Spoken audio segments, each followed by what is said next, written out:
बिस्मिल्लाहिर्रहमानिर्रहीम। अस्सलाम वालेकुम स्टूडेंट्स। उम्मीद है कि आप सब खैरियत से होंगे। स्टूडेंट्स, एमसीक्यू सीरीज़ में ये हमारा नेक्स्ट लेक्चर है और इसमें हम बहुत इंपॉर्टेंट एमसीक्यूज़ करेंगे इंशाल्लाह आपके टेस्ट पॉइंट ऑफ व्यू से।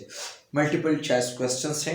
बेटा क्वेश्चन नंबर 1 हमारे पास है, the miracle place principally deal with the miracles performed by.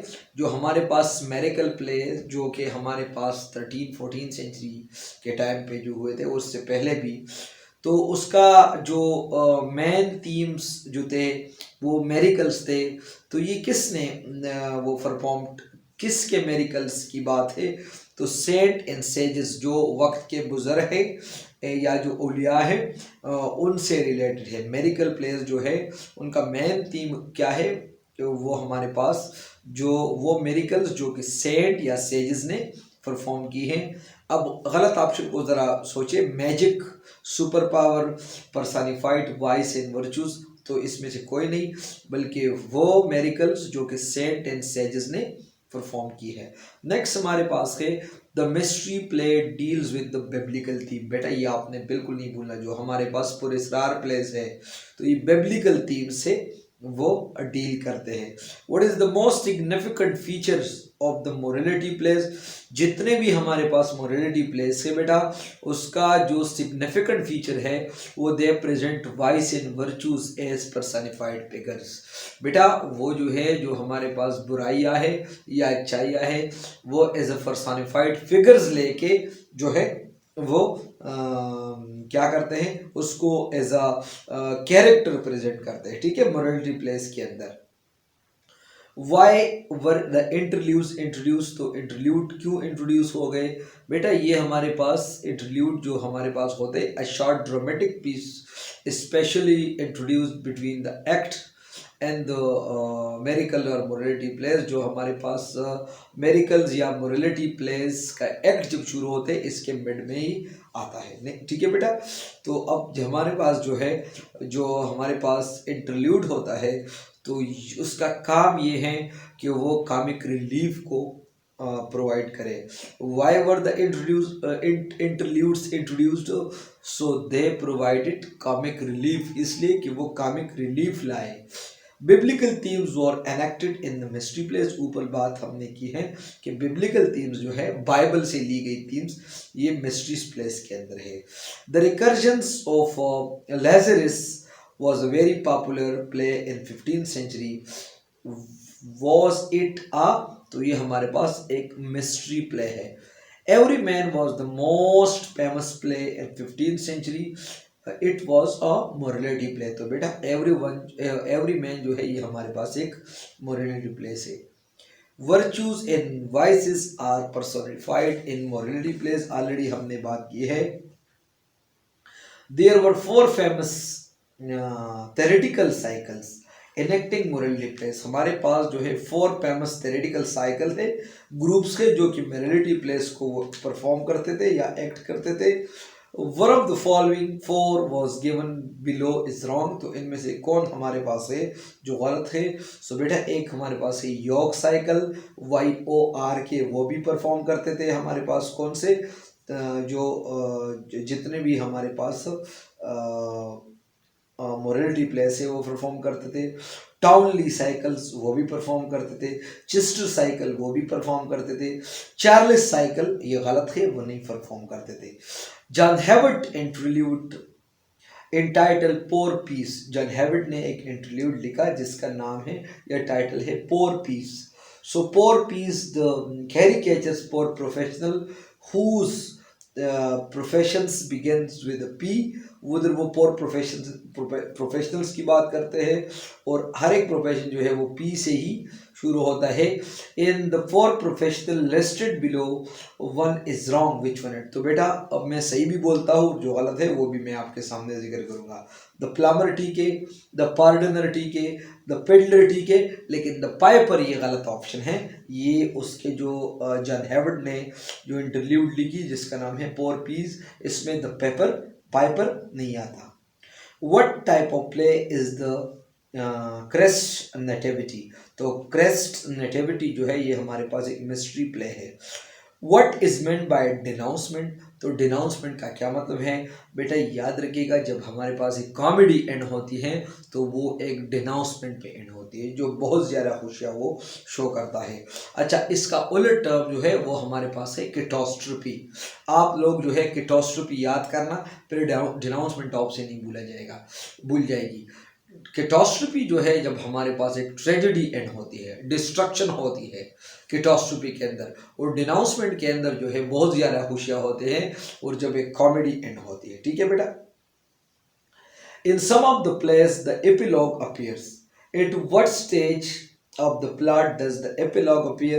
So at the end of the play. आपने इस बात को नहीं बोलना। एक हमारे पास प्रोलॉग होता है जो प्ले से पहले होते हैं, एक हमारे पास होता है एपिलॉग जो कि प्ले के एंड पे होता है।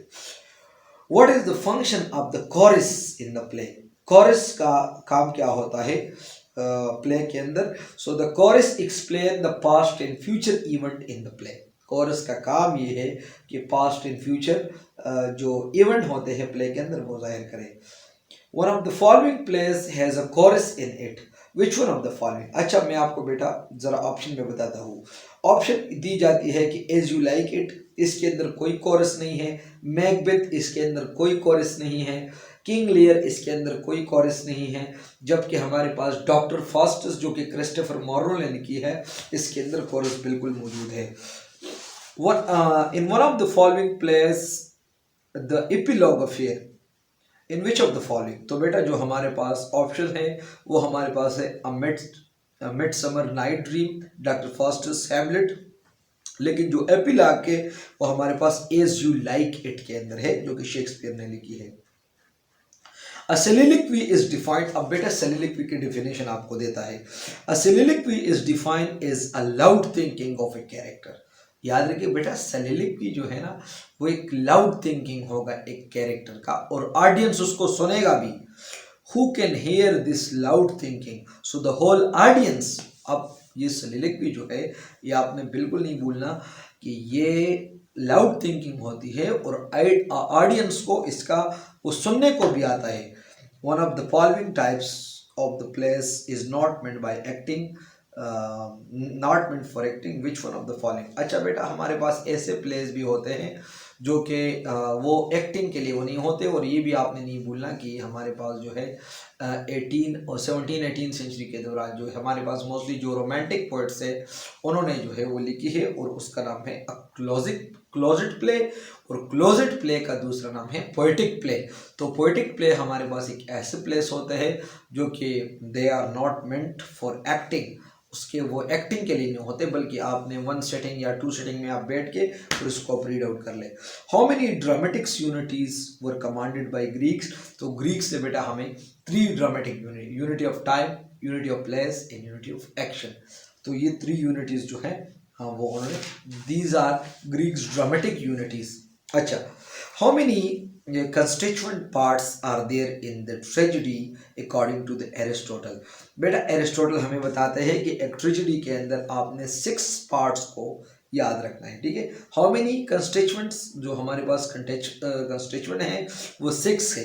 6 constituent part are there according to the Aristotle in a tragedy. So इसमें से पहले नंबर पे प्लॉट आता है, दूसरे नंबर पे कैरेक्टर, थर्ड नंबर पे डेक्शन, और चौथे नंबर पे हमारे पास थॉट आता है, पांचवें नंबर पे हमारे पास स्पेक्टिकल्स आते हैं, और छठी नंबर पे हमारे पास सॉन्ग आता है। तो ये अकॉर्डिंग टू एरिस्टोटल एक ट्रेजेडी के अंदर 6 कंस्टिट्यूएंट पार्ट्स होना चाहिए, और वो यही है जो मैंने यहाँ मेंशन की। अच्छा बेटा, ये आपने नहीं भूलना कि जैसे कि प्लॉट एंड कैरेक्टर मैंने बता दिया, सो दीज टूज आर बुनियादी, दीज आर प्राइमरी, ये लाजमी होना चाहिए।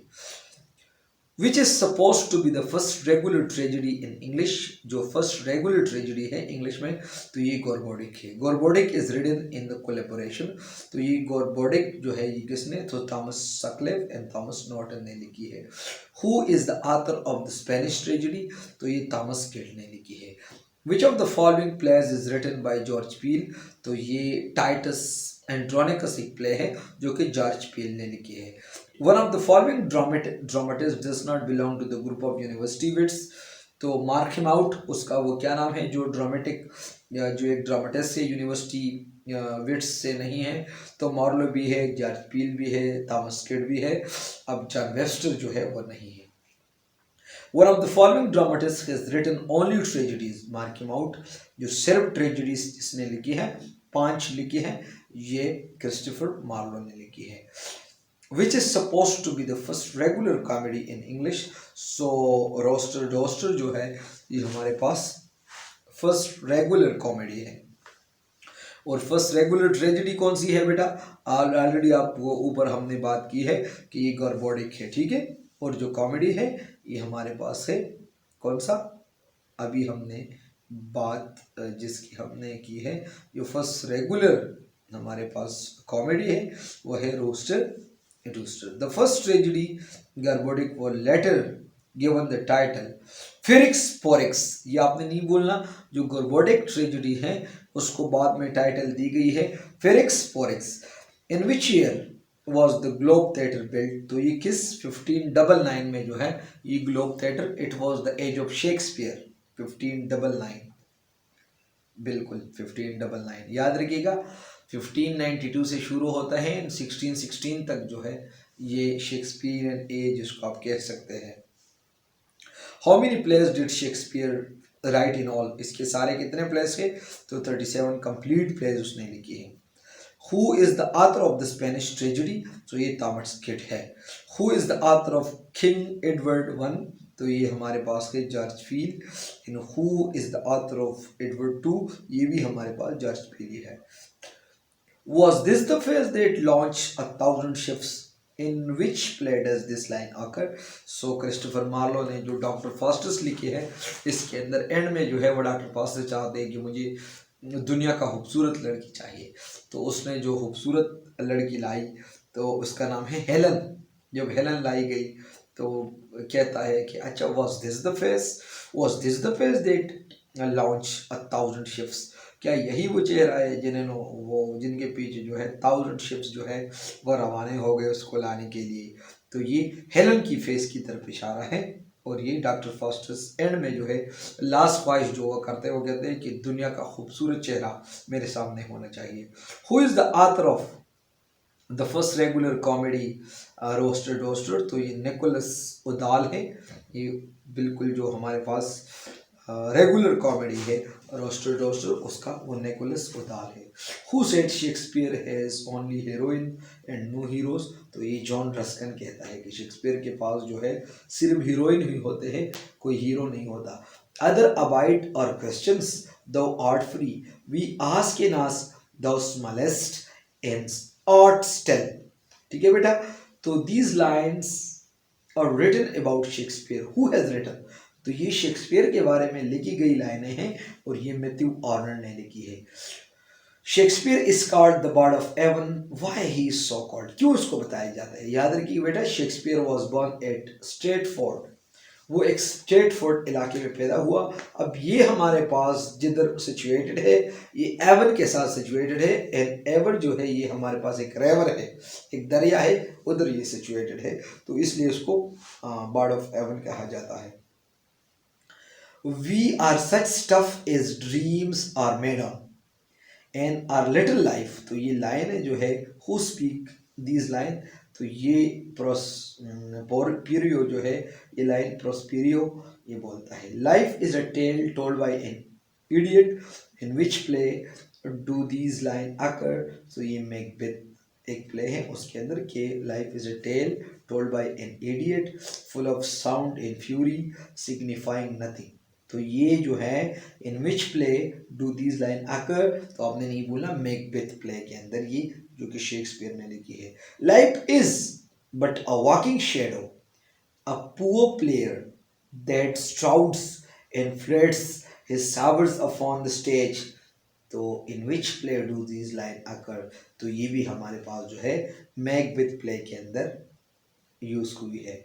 नेक्स्ट हमारे पास है कि neither a barber nor a lender be, for loan offer loses both itself and friend, जैसे हम कहते हैं ना कि कर्ज आपने किसी को नहीं देना क्योंकि पैसे भी गए और दोस्त भी गया, तो बेटा ये लाइन जो है ना ये शेक्सपियर ने वो बोला है और उसने जो है कब बेटा, उसने वो पोलोनियस एक राइटर है, सॉरी एक कैरेक्टर है, उसके थ्रू उन्होंने 12th नाइट के अंदर जो है ये बोला है कि नीदर अ बारोवर नारा लेंडर भी, ना किसी से को कर्ज दो ना किसी से कर्ज लो, फॉरलोन ऑफर लूजेस, पैसे तो गए, both both itself and friend, तो पैसे तो क्या दोस्त भी चला गया।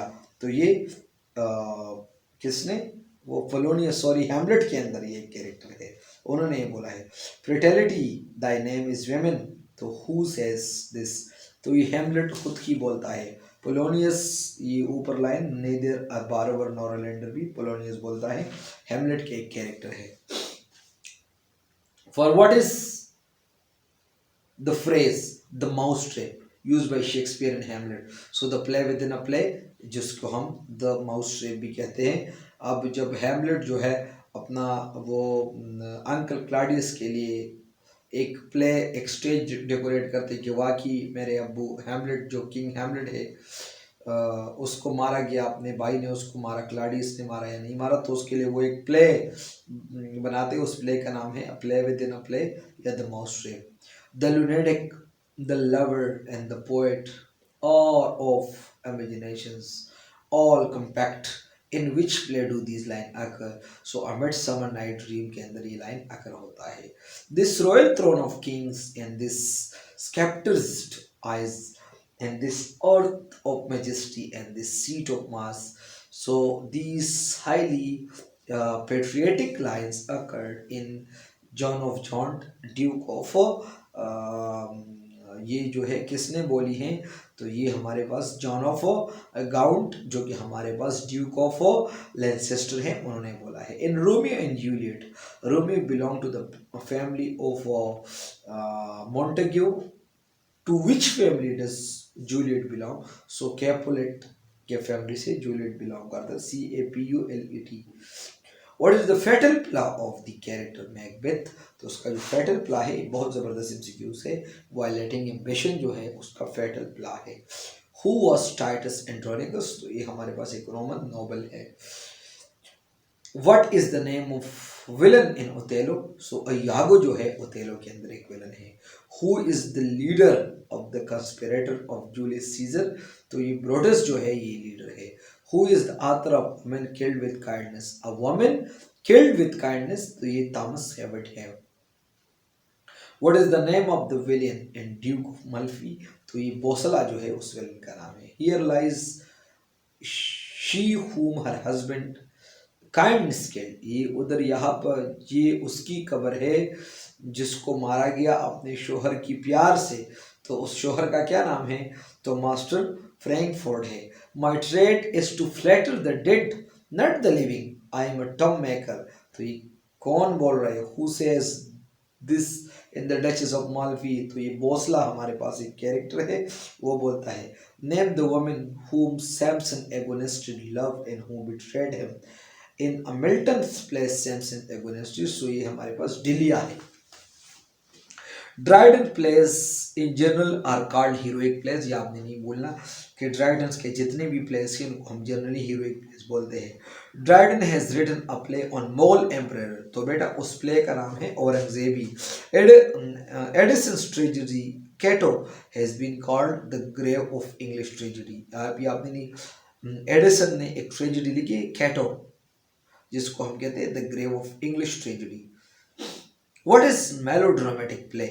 मेलोड्रामेटिक प्ले हमारे पास वो होता है जिस प्ले के अंदर बहुत ज़्यादा वायलेंस होता है और ख़तरनाक क्राइम होता है, ठीक है, मेलोड्रामेटिक, जिसके अंदर a play which has predominance of violence and heinous crimes. Which one of the following play of Marlowe has the maximum number of melodramatic scenes? तो टेम्परलाइन द ग्रेट जो है उसके अंदर बहुत ज़्यादा जो मेलोड्रामेटिक सीन्स है। Which one of the following dramatist is the writer of melodrama? जो मेलोड्रामा का जो मेन ड्रामेटिस्ट है वो हमारे पास है John Webster. Which of the following plays is a melodrama? So the White Devil आपने नहीं बोला, ये हमारे पास एक melodrama है।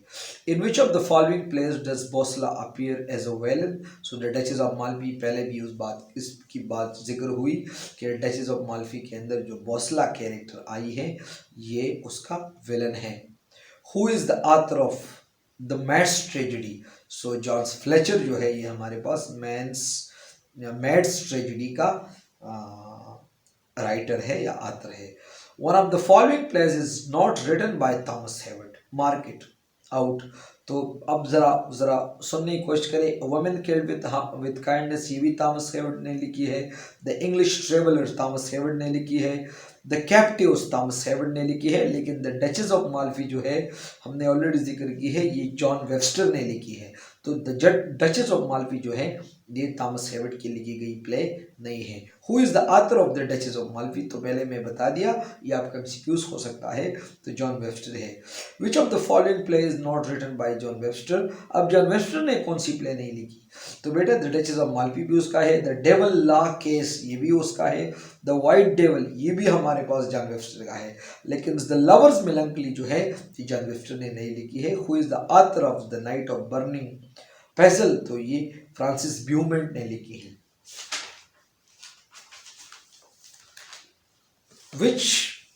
In which of the following plays does Lysippus appear as a leading character? तो मैड्स ट्रेजेडी के अंदर ये अपीयर होता है। Which of the following plays of Shakespeare is a tragic comedy? So Cymbeline the Great जो है ये हमारे पास एक ट्रेजिक कॉमेडी है। Cymbeline, Cymbeline। Whose wit turned the tragic tale The Merchant of Venus into a comedy? ये आपने नहीं बोलना बेटा, ये हमारे पास मर्चेंट ऑफ वीनस जो है ये हमारे पास एक कॉमेडी है। लेकिन पोर्शिया PORTIA हमारे पास एक राइटर है जिन्होंने इस कॉमेडी को जो है एक ट्रेजिक इस ट्रेजेडी को उन्होंने एक कॉमेडी एंड दी। ठीक है, मतलब एंड में वो एक कॉमेडी रही। ठीक है, दोबारा इस एमसीक्यूज को समझने की कोशिश करें। Whose wit turned the tragic tale The Merchant of Venus into a comedy? मतलब किसने ये जो ट्रेजेडी है The Merchant of Venus इसको कॉमेडी बनाई? तो पोर्शिया है। Whose wit gave The Winter Tale a happy ending? Winter tale को अब एक शेक्सपियर का प्ले है, एक ट्रेजेडी है, उसको पोलोना PAULINA ये लेना जो है हमारे पास एक राइटर है, इसने उसको एक हैप्पी एंडिंग दी। Imogen is the heroine of the following plays. तो ये सिम्बलाइन के अंदर जो है हमारे पास एमोजेन जो है ये हीरोइन है। ये आपने नहीं बोलना, एमोजेन सिम्बलाइन के अंदर हीरोइन है। एरियल हमारे पास एक राइटर है। Turns one of the following tragedy into comedy. So Ariel हमारे पास एक ऐसे राइटर है जिन्होंने द टेम्पेस्ट को एक कॉमेडी बनाई है। Which one of the following play is a tragic comedy? So हमारे पास फेलेस्टर जो है ये हमारे पास एक ट्रेजिक कॉमेडी है। PHILASTER। Who is the author of the faithful shepherd? So ये जॉन वेबस्टर है। Never was a war did cease, every bloody hands were washed with such peace। so these line जो है हमारे पास Shakespeare का एक tragic comedy है, इसके अंदर अपीयर्ड हुई और इसका नाम है Cymbeline, CYMBELINE। Who is the author of the friar Bacon and the fair Bungay? तो ये हमारे पास है Robert Greene. Ben Jonson's comedies are called comedies of humour. So why? तो ये इसलिए कि वो ह्यूमर के ऊपर जो है वो ह्यूमर क्या करता था, उसके ह्यूमर के ऊपर ह्यूमर कंपोज करता था, और इसके अंदर जो है हर एक ह्यूमर पर्टिकुलर ह्यूमन नेचर से वो क्या करते हैं, लिंक रखते हैं। Each of them deal with the particular humour in the human nature, जो वही ह्यूमर को लिंक करता है या वही ह्यूमर को बयान करता है जो ह्यूमन नेचर के अंदर है। Viola is the heroine of one of the following comedies of Shakespeare. तो ये 12th नाइट के अंदर वायला जो है एक हीरोइन है। Titania the queen of fairies appears in the midsummer night's dream. Shakespeare gives an alternative, अच्छा ये जबरदस्त इंस्टीट्यूट है। Shakespeare gives an alternative title what you will to one of his comedies. जो उसने द 12th नाइट को एक दूसरा title दी है व्हाट यू वेल, तो उसका है द 12th नाइट। ये असल में ऐसा है कि ये 12वीं रात चल रही थी क्रिसमस का, और जो है ये प्ले अभी भी परफॉर्म होती जाती है, जा रही थी। तो उसका जो वाइफ है शेक्सपियर का, उससे पूछा कि उसका क्या नाम होगी, तो उसने जवाब में बताया कि व्हाट यू विल, जो तुम्हारी मर्जी करे या जो तुम्हारा सोचे तुम वही बताओ। तो बाद में जो है उस प्ले का नाम हुई 12th night. Bottom is an important rustic character, ये आपने नहीं बोलना। बॉटम जो है हमारे पास एक रस्टिक कैरेक्टर है। कौन से कॉमेडी में? अ मिडसमर नाइट ड्रीम में बॉटम जो है एक कैरेक्टर है। Through whose tricks Hermia and Helena are reconciled to their true lovers Lysanders and Demetrius in A Midsummer Night Dream. So Folk attended on the fairies. Which one of the plays?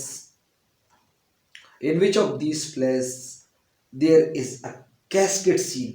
सो बेटे ये आपने नहीं बोला, हमारे पास the merchant of Venus एक ऐसे play है जिसके अंदर हमारे पास कैस्केट सीन है।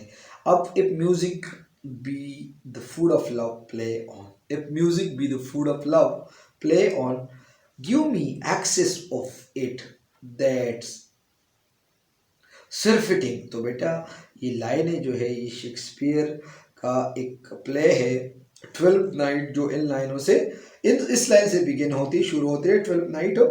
If music be the food of love, play on. Under the greenwich tree, whose loves to lie with me. तो बेटा ये हमारे पास As You Like के अंदर जो है ये एक सॉन्ग है। सो बेटा I hope we almost covered 9 MCQs and I hope कि ये आपको बड़ा काम आएगा। लेकिन बेटा जब इसको आप सुनते हो इस लेक्चर को, तो आपके पास नोटबुक और बॉल पॉइंट का होना इंतहाई लाजमी है। बेटा इस बात को आप बिल्कुल ना भूलें कि we are preparing for SS English और lecture English for any commissions exam. It can be Federal Public Service Commission, Pukhtunkhwa Public Service Commission, Sindh Public Service Commission, Federal Public Service Commission, Punjab Public Service Commission, जो भी हो। लेकिन बेटा आपका इरादा मजबूत होना चाहिए, पक्का होना चाहिए, क्योंकि वो टाइम आया है जो इंसान चांद पे कदम रख सकता है, हवा में उड़ सकता है, एक वुमेन प्राइम मिनिस्टर बन सकती है। तो एक मामूली सा टेस्ट पास करना या इंटरव्यू पास करना मुश्किल नहीं है, इसके लिए चाहिए अज़म और पक्का इरादा, जो कि हमारा है। तो बेटा आप परसिस्टेंट रहे, हार्ड वर्क करें, इंशाल्लाह बेटा कामयाबी आप लोग का मुकद्दर होगी। थैंक यू बेटा, अल्लाह हाफिज़।